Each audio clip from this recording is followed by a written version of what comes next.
తాకట్లో ఉన్న బంగారాన్ని విడిపించి ఆ రోజున మార్కెట్ ధర కట్టి మిగిలిన డబ్బును మీకు అందిస్తుంది కొమ్మూరి గోల్డ్.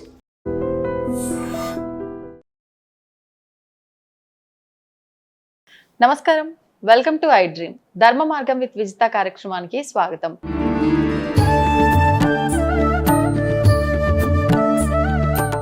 నమస్కారం అండి. నమస్కారం. ఆశీర్వదించేటప్పుడు కొన్నిసార్లు పెద్దవారు కానివ్వండి, బ్రాహ్మణులు కానివ్వండి, శతమానం భవతి అని అంటూ ఉంటారు. అసలేంటి శతమానం భవతి అని, ఎందుకు అలా దీవిస్తారు? ముఖ్యంగా బ్రాహ్మణులు ఆశీర్వదించేటప్పుడు శతమానం భవతి శతాయు పురుష శతేంద్రియే ఆయుష్యేవేంద్రియే ప్రతిష్టతి అని ఆశీర్వదిస్తారు. బ్రాహ్మణులు అలా ఆశీర్వదించడానికి ప్రధాన కారణం ఏంటయ్యా అంటే, మనము నిండు నూరేళ్ళు బ్రతకాలి. నిండు నూరేళ్ళు బ్రతికితే ఉపయోగం ఏంటి? ఏముండదు.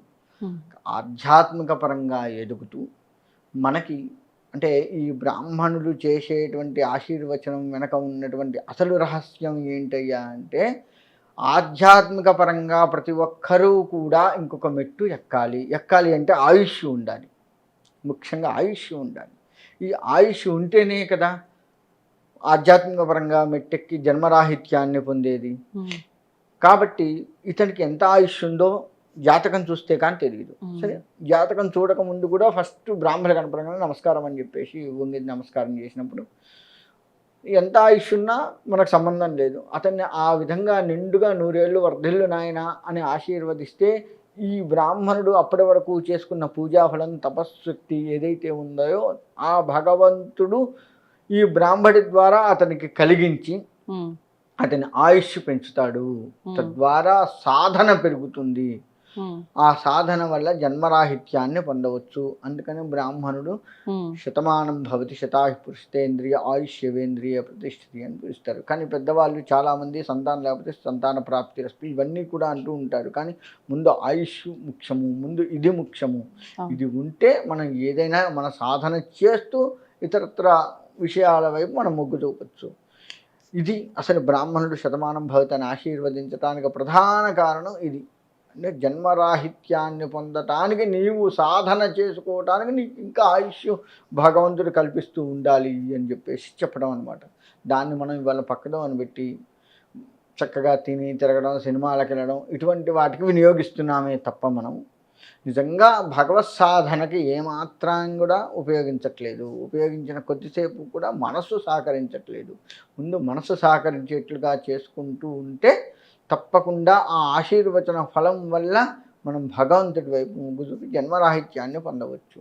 ఇది అసలు కదా. దీన్ని మనం తప్పుదో పట్టకుండా బ్రాహ్మణుడు ఈ మంత్రం తప్ప ఇంకొకటి రాదేమో వీళ్ళకి అని చెప్పేసి అనుకోకుండా దీని అర్థాన్ని తెలుసుకుంటూ చక్కగా ఆ విధంగా మనం గనక భగవంతుడి వైపు గనక మొగ్గు చూపుతూ ఉంటే తప్పకుండా మన సాధన పెరుగుతూ ఉంటుంది. సాధన పెరుగుతూ ఉంటే మనకే కాదు, మనలతో కలిసి ఉన్నటువంటి భార్య కానీ, భర్త కానీ, లేకపోతే పిల్లలు, మనవళ్ళు, మనవరాళ్ళు, ఇట్లా మన ఉంది కదా మన వంశం మొత్తం కూడా, ఆ వంశానికి కూడా భగవత్ అనుగ్రహం కలిగి తరించిపోతారు.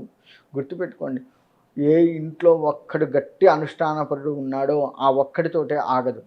అందుకే ప్రతి ఇంట్లో దేవతార్చన అనేది ఉంటుంది. అనేక దేవతలను వారు ఏ దేవతను ఆరాధిస్తారో ఆ దేవతా పరివారాన్ని మొత్తం కూడా ప్రతిరోజు కూడా ఆ దేవతకు అభిషేక అర్చనలు చేస్తూ, అది చెయ్యకపోతే వారు భోజనం కూడా చెయ్యరు.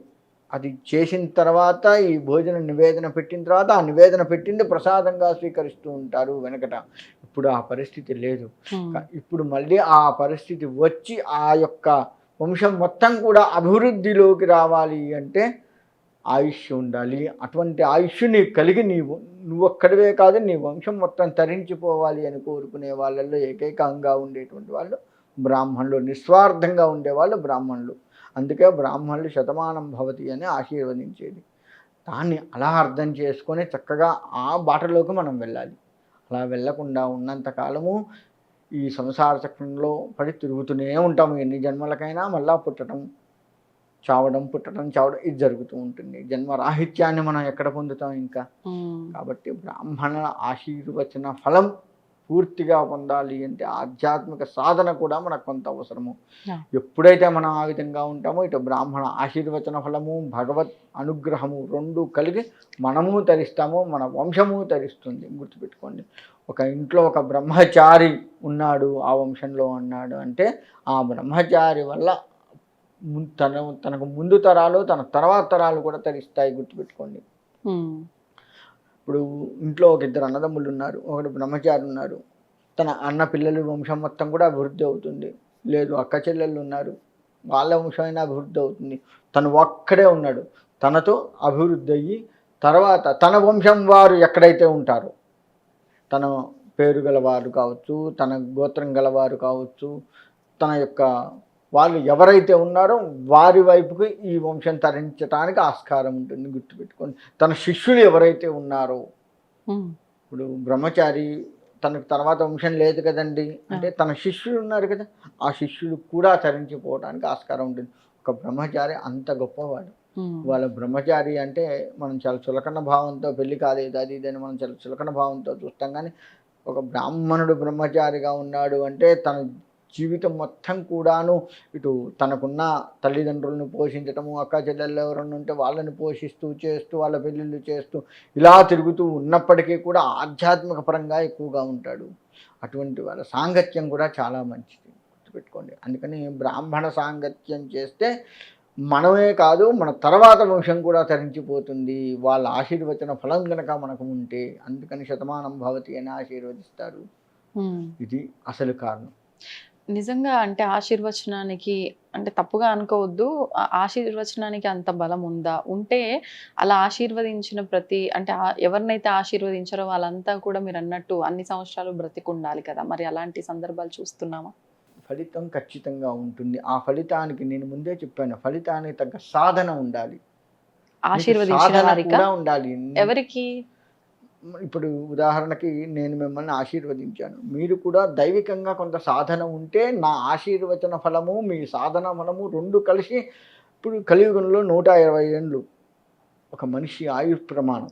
ఇవాళ మనం 60 ఏళ్ళు కూడా బతుకుతామో లేదో తెలియదు, అటువంటి పరిస్థితుల్లో ఉన్నాము. కాబట్టి మీ సాధన ఉంటే నా ఆశీర్వచనం తోడవుతుంది. మార్కండేయుడు ఉన్నాడు, మార్కండేయుడు 16 ఏండ్లు అనేక మంది ఋషులు వచ్చి ఆశీర్వదిస్తే ఆయన ఆయుష్ పెరిగి వాళ్ళు చిరంజీవి కాలేదా? సాధన ఉంది కదా, తల్లిదండ్రి తనతో సాధన చేయించాడు కదా, మరి ఇవాళ మార్కండేయుడు ఆయుష్ పెరగలేదా? చాలదా ఉదాహరణ మనకి? ఓకే, అంటే మన ఆయుష్ని పెంచుకునే అవకాశం మన చేతిలో ఉంది, మన చేతుల్లోనే ఉంది. అది సాధన వల్ల సాధ్యం, ఖచ్చితంగా సాధన వల్ల సాధ్యము. అటువంటి బ్రాహ్మణులు వాళ్ళ సాంగత్యం కూడా అవసరం మనకి. సద్బ్రాహ్మణ సాంగత్యం చాలా అవసరం. దానివల్ల మన సాధన పెరిగే అవకాశం ఉంటుంది, మన ఆయుష్ పెరిగే అవకాశం ఉంటుంది. తద్వారా మనం 10 మందికి మంచి చేస్తూ, మంచి చెబుతూ, మంచి చేయిస్తూ వాళ్ళని కూడా తరింపజేసే అవకాశం ఉంటుంది. ధన్యవాదాలండి. తవ్వండి, తవ్వుతున్న శివలింగం సరే దాన్ని అట్లా కప్పేసేయండి, చూపించదండి. Krishna is there. మూర్తి పూజ కాదు, సాక్షాత్ బ్రజేంద్ర నందన భగవాన్ ఉన్నారు మూర్తిలో. ఏమీ ఆశించకుండా ఆరాధించే వాళ్ళు కూడా ఉన్నారా ప్రభుజీ? నిజమైన భక్తి అంటే మనకు తెలియదు కాబట్టి